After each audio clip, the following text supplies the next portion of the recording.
The process of extracting 300 ships from folded space took 18 hours and required a level of coordination between three radically different forms of consciousness that Alina would have thought impossible. Lux provided the mathematical framework, calculating the precise dimensional transitions needed to collapse higher dimensional pockets back into normal three-dimensional space without destroying the matter contained within them. The AI's analysis revealed that each ship was trapped in a unique geometric configuration, requiring individual solutions for their extraction. Marcus served as navigator and guide, using his enhanced spatial perception to locate the trapped vessels within the maze of folded space-time.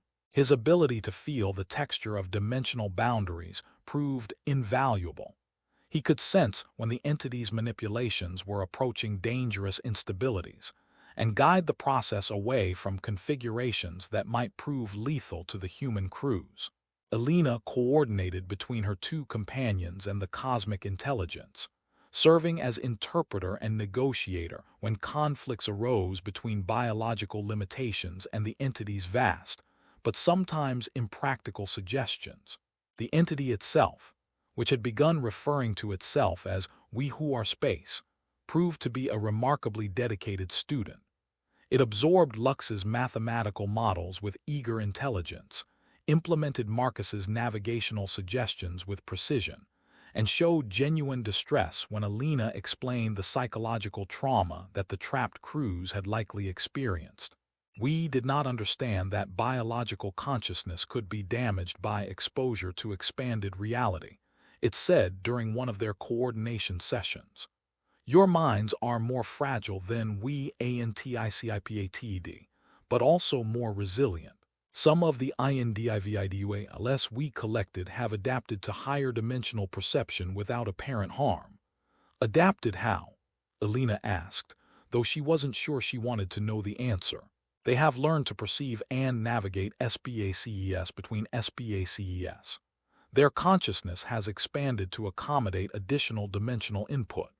We believe they have become something new, hybrid CONSCIOUSNSSES, that can exist comfortably in both normal space and FOLDED REGIONS." Alina felt a chill. How many people has this happened to? Approximately 43 individuals across 17 VESSELS. They have volunteered to remain with us as permanent liaisons, eliminating the need for one of your group to sacrifice themselves. Marcus looked up from his navigation console. Volunteered, or been changed so fundamentally that they no longer want to return to normal human existence? An excellent question. We are not certain of the distinction. Their consciousness PATTRNS indicates satisfaction with their expanded existence, but we acknowledge that we may not fully understand the psychological implications of such changes. "Can we speak with them?" Alina asked. Of course. The communication that followed was unlike anything Alina had ever experienced. Instead of words or even telepathic contact, she found herself temporarily sharing consciousness with individuals who had been transformed by exposure to higher dimensional reality. Their thoughts were vast and strange, encompassing perspectives that spanned multiple dimensions simultaneously. She spoke with Dr. Sarah Chen, formerly a xenobiologist aboard the research vessel Discovery. Chen's consciousness retained her essential personality and memories, but her perception had expanded to encompass aspects of reality that normal human awareness couldn't contain. "I can see the connections," Chen explained, her thoughts flowing through dimensions Alina could barely perceive. "Everything is connected to everything else through pathways that exist in folded space. Consciousness, matter, energy, time, they're all different aspects of a single, vast pattern. I could never go back to seeing only 3 dimensions. It would be like asking you to voluntarily blind yourself." Alina also touched minds with Captain Rodriguez of the cargo hauler Stellar Pride, who had become something like a navigator for the expanded consciousnesses, guiding them through regions of space-time that existed outside normal geometry. "The entity isn't malevolent," Rodriguez assured her. It's curious, almost childlike in some ways. It doesn't understand the limitations of biological consciousness because it has never experienced such limitations itself. But it's learning, and it genuinely wants to coexist peacefully with our kind. The most disturbing contact was with the crew of the passenger liner Serenity. Of the 400 passengers and crew aboard that vessel, only 37 had survived the transition to higher dimensional existence. The rest had died during the expansion process, their minds unable to accommodate the additional sensory input. It was difficult, admitted Commander Lisa Park, the ship's former navigator. We watched friends and colleagues die as their consciousness tried to expand beyond what their brains could handle. But those of us who survived, we've become something new. We're still human, but we're also more than human. After 8 hours of negotiations and consciousness sharing, Alina made a decision that surprised everyone, including herself. I want to stay, she told Marcus and Lux, not as a sacrifice but as a willing participant. The entity is right. Someone needs to serve as a permanent liaison between our kinds. And after experiencing expanded consciousness, I want to learn more. Marcus was quiet for a long moment. Alina, you understand that you might not survive the transformation. Even if you do, you might be changed so fundamentally that you're no longer recognizably human. I understand the risks, but consider the potential benefits. If we can establish a stable relationship with a consciousness that exists within spacetime itself, it could revolutionize our understanding of the universe.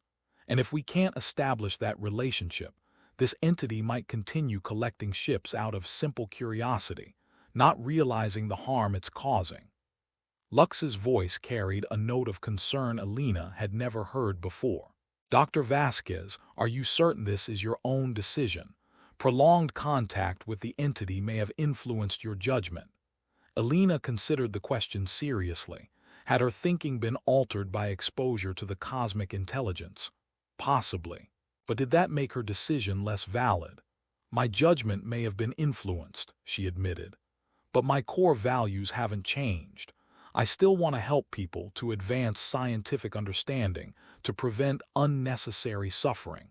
Staying here allows me to do all of those things on a scale I never could have imagined. The transformation process can be delayed, the entity interjected. First, we will return the surviving CREWS to normal space. Then, if you still wish to remain, we will discuss the terms of your expanded existence. The actual rescue operation unfolded with surprising smoothness once the negotiations were complete. Lux calculated the dimensional collapse equations, while Marcus navigated the folded spaces where the ships were trapped. The entity provided the raw power needed to manipulate spacetime itself, carefully following their guidance to avoid configurations that might harm the biological consciousnesses within the vessels. One by one, ships began to reappear in normal spacetime, emerging from dimensional pockets like creatures surfacing from deep water. The crews were traumatized, confused, and in many cases suffering from the psychological effects of prolonged exposure to impossible geometries, but they were alive. Alina found herself crying as she watched the rescue unfold. The Stellar Fortune, the first ship to disappear months ago, materialized near the Wayfinder, its hull scarred but intact. Through the communications array, she could hear Captain Vasquez's voice, weak but unmistakably human, calling for assistance. "They're real," Alina whispered. "They're all real and they're alive." By the end of the 18-hour operation, 247 ships had been successfully extracted from folded space, carrying over 12,000 survivors. The cost had been significant. Nearly 100 vessels had been lost entirely, their crews killed during the entity's early, clumsy attempts to understand biological consciousness. But the majority of the missing people were alive and could be returned to their families. As the last ship emerged from higher dimensional space, Alina made her final decision. "I'm staying," she told Marcus and Lux, "not just as a liaison but as an explorer. This entity, we who are space, is essentially a child learning about the universe. I want to help guide its development, to teach it about biological consciousness, and help it understand how to coexist with our kind. Marcus gripped her hand, his blind eyes bright with unshed tears. You're sure about this? I'm sure, and I'm not saying goodbye. I'll return to normal space regularly, and when I do, I'll bring knowledge that could transform our understanding of reality itself. Are you prepared to begin the transformation? The entity asked.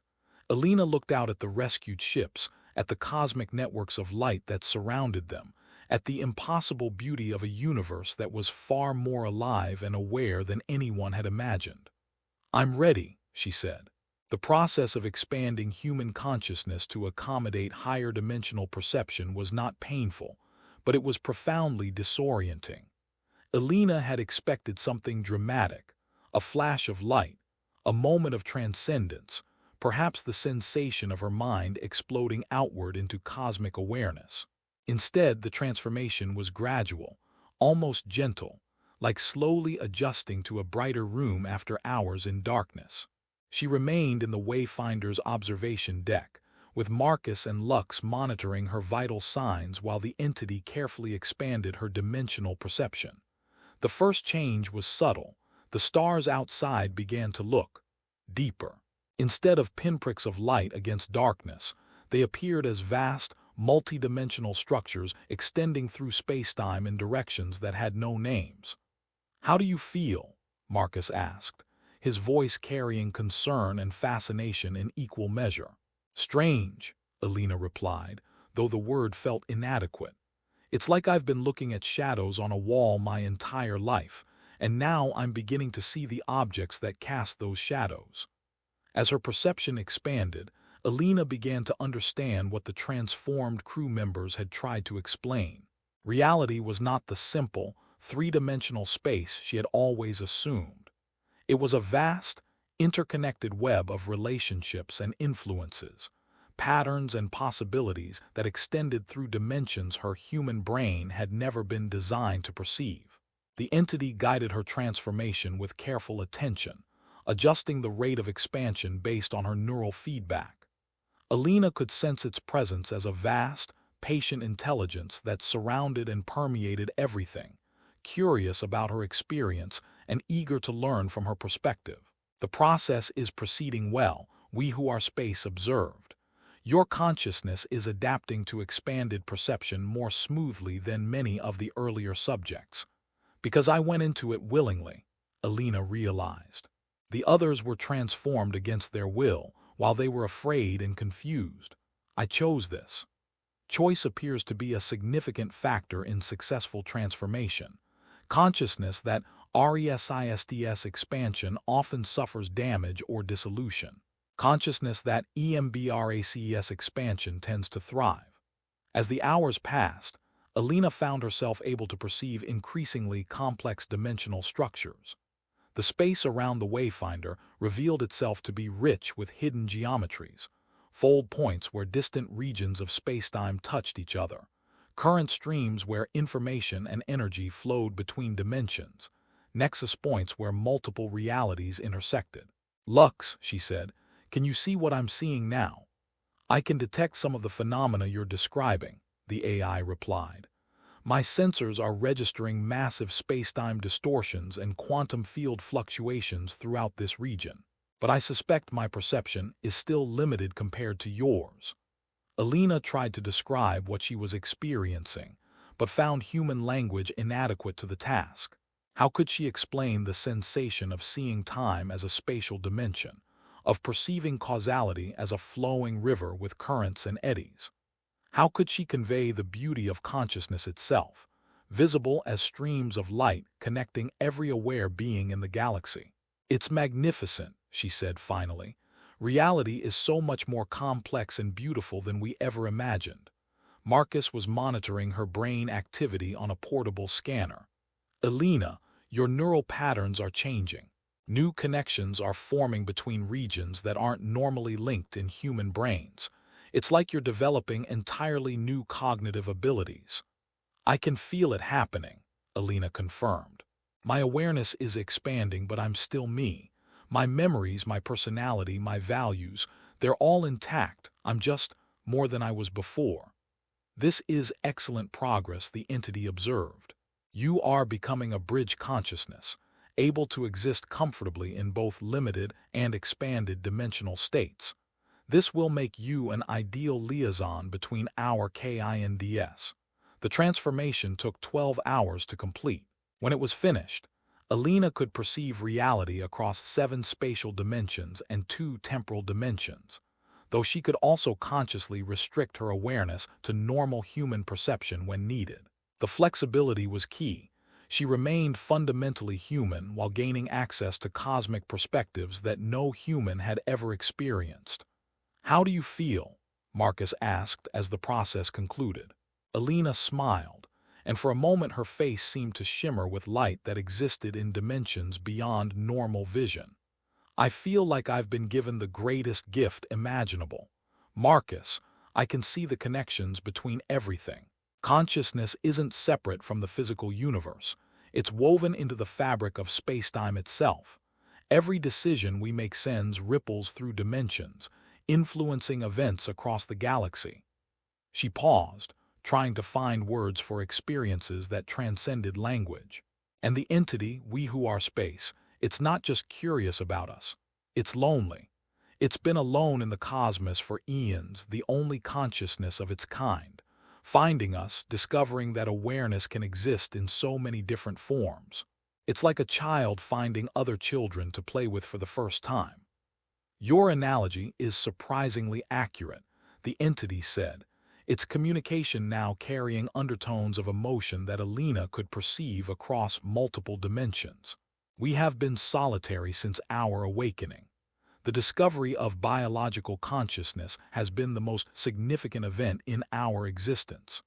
Alina stood up from her chair, moving with a fluid grace that suggested her enhanced perception was already affecting her physical coordination. "There's so much to learn, so much to explore. Marcus, Lux, I want you to know that this isn't goodbye. I'll return to normal space in 6 months to share what I've discovered, and what I've discovered already. It's going to change everything." "What have you discovered?" Lux asked. Alina looked out at the star field, her enhanced vision revealing the vast networks of connection and communication that linked every conscious being in the galaxy. Consciousness isn't an accident. It's not something that randomly emerged from complex chemical processes. It's the universe's way of experiencing itself, of understanding its own nature. Every aware being, human, AI, alien, or cosmic entity, is a node in a vast network of awareness that spans dimensions. She turned back to her companions. "And that network is growing, evolving, becoming more complex every day. We're part of something unimaginably vast and beautiful, and we're just beginning to understand our role in it." Marcus was quiet for a long moment. "Alina, when you return to normal space, what will you tell people about all this?" "I'll tell them that they're not alone. That consciousness is a fundamental force in the universe, as basic as gravity or electromagnetism. And I'll tell them that we have a responsibility to use our awareness wisely, because our thoughts and decisions ripple through dimensions in ways we're only beginning to understand." "It is time for your COMPANS to return to normal space," the entity announced. "The RESCUED SHIPS are awaiting escort back to POPULATED SYSTEMS. Will you accompany them for the beginning of their journey?" Alina nodded. "I'd like that. I want to help the survivors process what they've experienced, and I want to make sure the scientific community receives accurate information about what happened here." As the Wayfinder prepared to depart the dead zone, which Alina could now see was anything but dead, teeming with life and awareness across multiple dimensions, she found herself looking forward to the future with excitement rather than apprehension. She had become something new, a bridge between human and cosmic consciousness. And in 6 months, when she returned to share her discoveries, she would bring knowledge that would transform humanity's understanding of its place in the universe. 6 months later, Alina materialized in the observation deck of the Navigational Institute on Terra Nova, arriving not through conventional transportation, but by stepping through a fold in space-time itself. The effect was dramatic enough to trigger every alarm in the building and send security teams rushing toward the observation deck, weapons drawn. They found Alina standing calmly by the large window, looking out at the planet's surface with eyes that seemed to contain depths no human gaze should possess. Dr. Sarah Mitchell, who had taken over Alina's research position after her disappearance, was the first to recognize her. "Alina, is that really you?" "Hello, Sarah," Alina replied, turning with a smile that was both familiar and subtly alien. "It's good to see you again, though see is such a limited word for what I'm experiencing right now." The security team's leader, a stern-faced man named Captain Torres, kept his weapon trained on Alina despite her peaceful demeanor. "Identify yourself. Provide proof that you are Dr. Alina Vasquez." Alina's smile widened. "When I was 12, I fell out of the apple tree in my grandmother's backyard and broke my left arm. The fracture left a small scar near the elbow that only I know about. Sarah, you'll remember that I have a birthmark shaped like a crescent moon on my right shoulder blade. And Captain Torres, you were present during my security clearance interview 3 years ago, when I accidentally spilled coffee on the classified documents and spent the rest of the session apologizing." Torres lowered his weapon, though he kept it ready.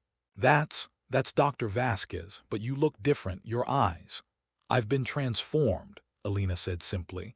"Expanded, enhanced. I've learned to perceive reality across multiple dimensions, and I've returned to share what I've discovered."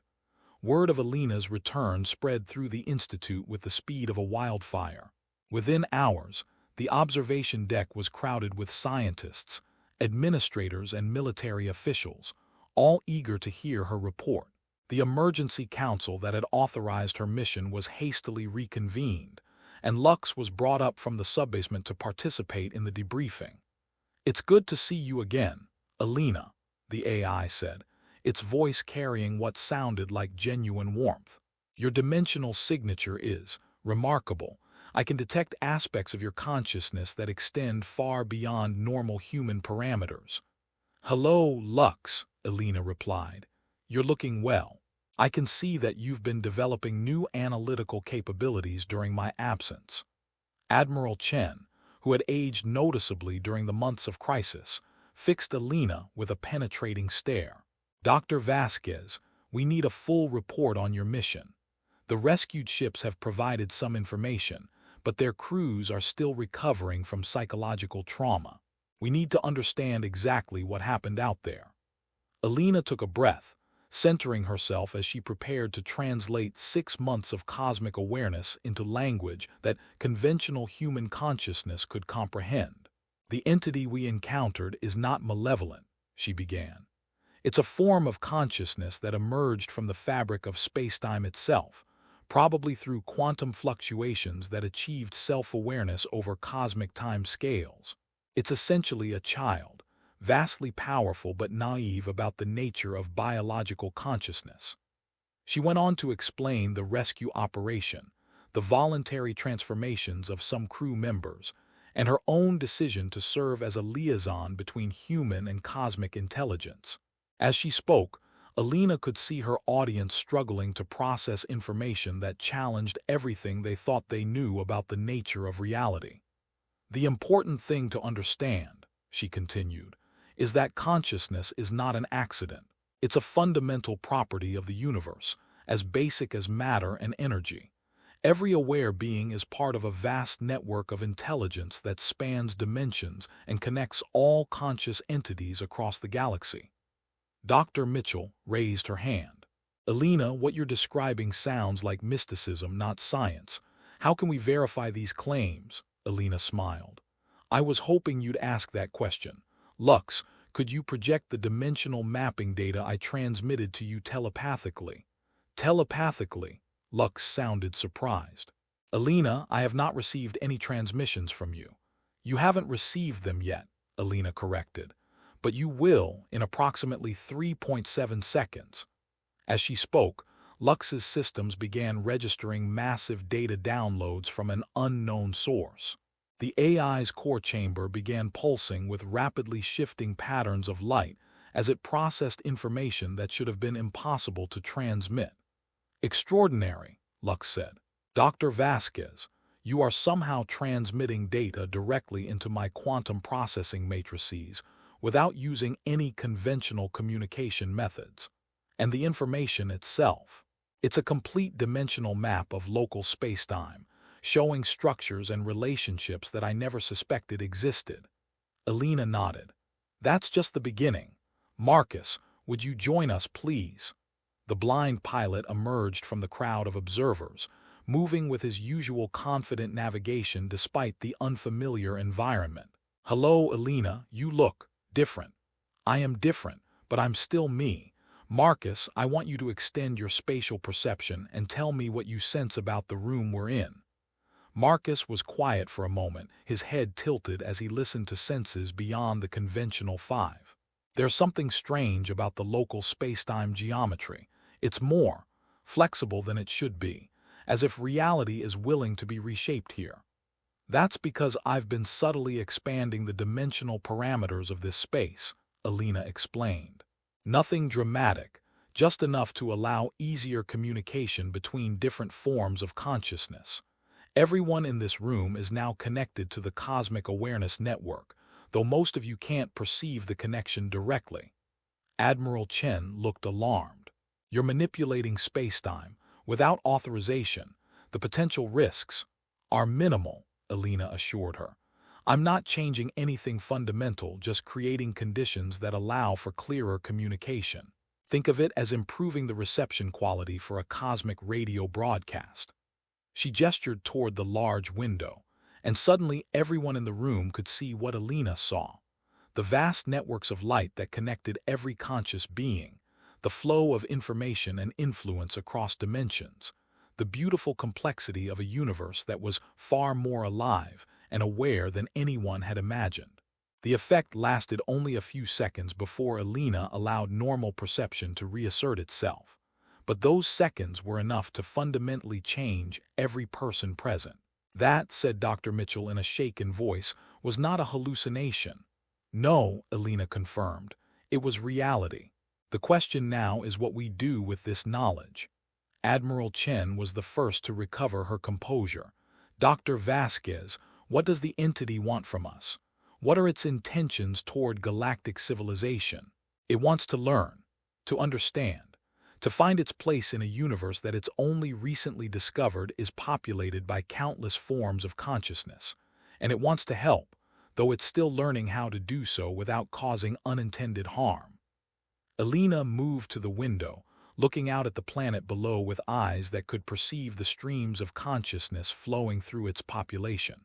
"The entity has agreed to several conditions to prevent future incidents. First, it will no longer interfere with galactic navigation networks without explicit permission. Second, it will establish designated contact zones where individuals can volunteer for dimensional expansion if they choose. Third, it will work through liaisons like myself to communicate with our governments and institutions." "And in return?" Admiral Chen asked. "In return, we acknowledge its existence and its right to inhabit the regions of space where it has awakened. We establish formal diplomatic relations with it as we would with any other galactic civilization, and we allow volunteers to serve as permanent liaisons, expanding our understanding of consciousness and reality in ways that could revolutionize science, philosophy, and our understanding of our place in the universe." The room was quiet for several minutes as the assembled officials processed the implications. Finally, Dr. Mitchell spoke. "Alina, what you're proposing would change everything.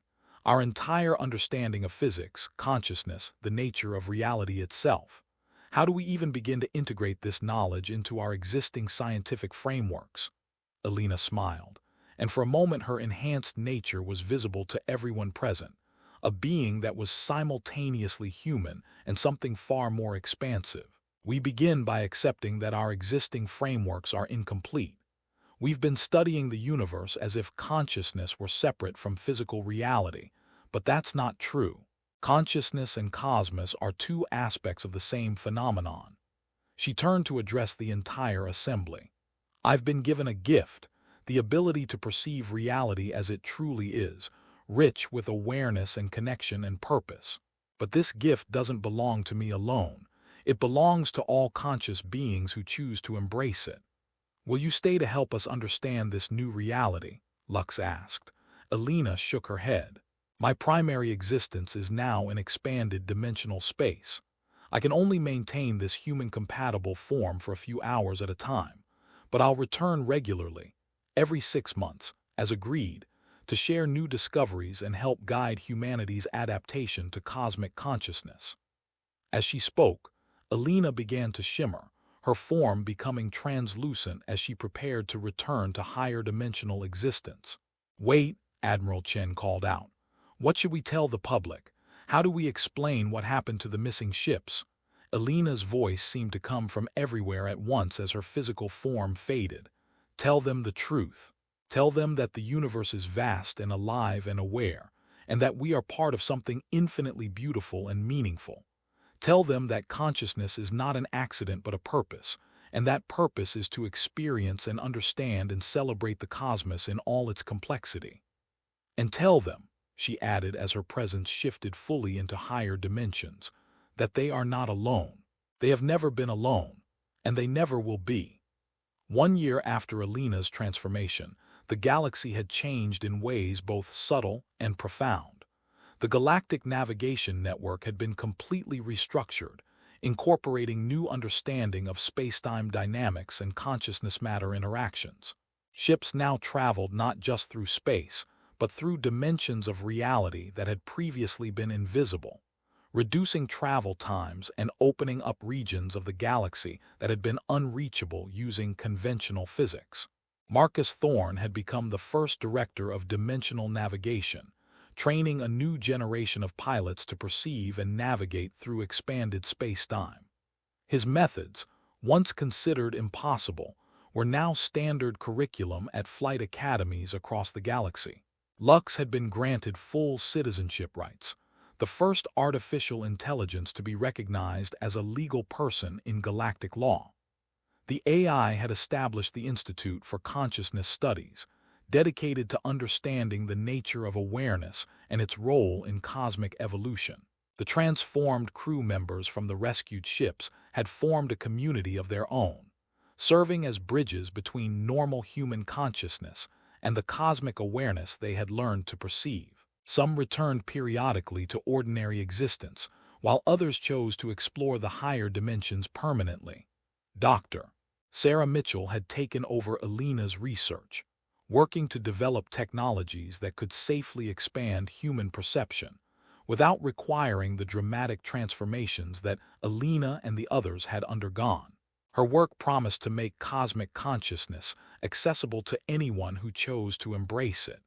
And in the region once known as the Dead Zone, something new had begun to grow. The entity We Who Are Space had not remained alone. Other cosmic consciousnesses, awakened by the example of successful communication with biological awareness, had begun to manifest throughout the galaxy. Each was unique, shaped by the local conditions of space-time where it had emerged, but all shared the same fundamental desire to understand and connect with other forms of consciousness. A new age had begun, an age where consciousness and cosmos were recognized as partners in an eternal dance of discovery and creation. Humanity, and all the other biological civilizations of the galaxy, had found their place in a universe that was far stranger, more wonderful, and more meaningful than anyone had ever dared to imagine. Alina returned every 6 months as promised, each time bringing new knowledge and new wonders to share.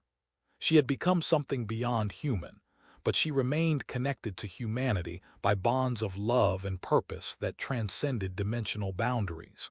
On her 5th return visit, she brought the most extraordinary news of all. The network is expanding, she told the assembled council, her form flickering between human appearance and something that existed across multiple dimensions simultaneously. Other galaxies, other regions of the universe, consciousness is awakening everywhere. We're part of something larger than we ever imagined, and it's just beginning. Admiral Chen, now much older but still sharp, leaned forward in her chair. What does that mean for us? For our future? Alina's smile encompassed dimensions beyond normal perception. It means that the universe is becoming aware of itself through us. Every conscious being, whether biological or cosmic or something we haven't encountered yet, is a neuron in a vast mind that spans the cosmos. We're helping the universe think, dream, and understand its own nature. She paused, her attention momentarily shifting to perceptions that existed beyond the room, beyond the planet, beyond normal spacetime itself. And the most beautiful part, she continued, is that it's not finished. The universe is still becoming, still growing, still discovering what it might be. And we, all of us, from the smallest aware creature to the largest cosmic intelligence, we're part of that becoming. As Alina prepared to return to higher dimensional existence, she left her audience with a final thought that would shape the development of galactic civilization for millennia to come. Consciousness is not something that happens in the universe. Consciousness is something the universe does, and through us, it's learning to do it better. The age of isolated civilizations was over. The age of cosmic consciousness had begun. And in the vast networks of awareness that connected every thinking being across the galaxy, new thoughts were stirring, thoughts that would reshape reality itself, thoughts that would carry consciousness and cosmos together into futures beyond imagination. The cartographer's paradox had been resolved. The map was not separate from the territory. The map was the territory becoming aware of itself, and the journey into that awareness had only just begun.